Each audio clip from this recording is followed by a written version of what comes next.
সদস্যবৃন্দ, প্রত্যেকে আমি অন্তঃস্থল থেকে গভীর শ্রদ্ধা এবং সালাম জানাচ্ছি। আসসালামু আলাইকুম ওয়া রাহমাতুল্লাহি ওয়া বারাকাতুহু। আমরা সবাই সেই মহান আল্লাহ তাআলার কাছে লাখ কোটি শুকরিয়া আদায় করি যে মহান আল্লাহ তাআলা অশেষ রহমতে সবাই পবিত্র ঈদগাহ ময়দানে উপস্থিত হয়ে এই বিশাল জামাতে আমরা যে নামাজ 2 রাকাত নামাজ আদায় করার সুযোগ করে দিয়েছে, এই জন্য সবাই শুকরিয়া আদায় করি, জোরে বলে আলহামদুলিল্লাহ। আকাশের একটু করে বৃষ্টিও পড়ছে, যত তাড়াতাড়ি শেষ করা যায় ভালো।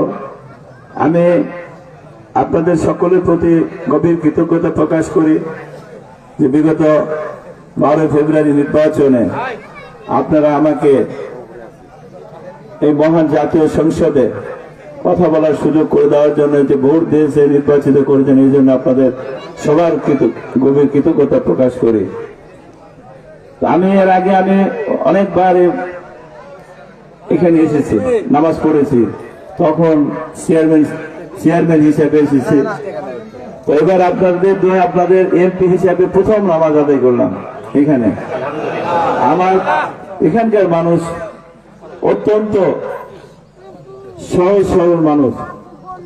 আপনাদের মধ্যে প্রাণের ছোঁয়া আছে, মাটির গন্ধ আছে, ফলেই কিন্তু দীর্ঘদিন ধরে এত বড় একটা বিশাল জামাতকে ধরে রাখা সম্ভব হয়েছে। আমি আপনাদের প্রথম নামাজ এখানে আদায় করার সুযোগ আল্লাহ পাক করে দিয়েছেন, এই জন্য আমি আজকের ঈদগাহ ময়দান থেকে আপনাদের পাশে, এটা আমার নিজের ময়দান, আমার নিজের মাঠ হিসেবে ঘোষণা করলাম। আপনাদের পাশে থেকে আমি উন্নয়ন, যে উন্নয়ন করা দরকার সেই উন্নয়নগুলোর কাজ ইনশাআল্লাহ করব আপনাদের পাশে থেকে।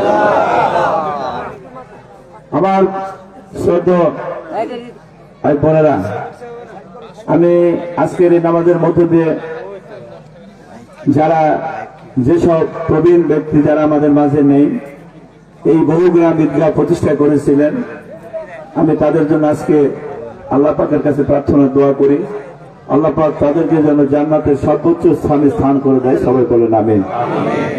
প্রতিষ্ঠার পরবর্তী সময় আমাদের অনেক মুরব্বিয়ান, যাদের সাথে এই ময়দানে নামাজ পড়েছিলাম, যারা আমাদের অভিভাবকের মতো, আমাদের সন্তানের মতো স্নেহ করতেন, অনেক ধৈর্য সহকারে এই ঈদগাহটাকে যারা আছে, তারা সবাই ধৈর্য সহিষ্ণুতার সাথে এই ঈদগাহ মাঠটাকে পরিচালনা করবেন, অন্যের প্রতি শ্রদ্ধা রাখবেন, পরস্পরের মধ্যে ভালোবাসা রেখে আপনারা চলবেন, যাতে করে আমি দোয়া করি ঈদগাহ ময়দান এই যে আমাদের যে অবস্থানে আছে, এর চেয়ে যেন আরো বড় জামাত অনুষ্ঠিত হয় এবং আরো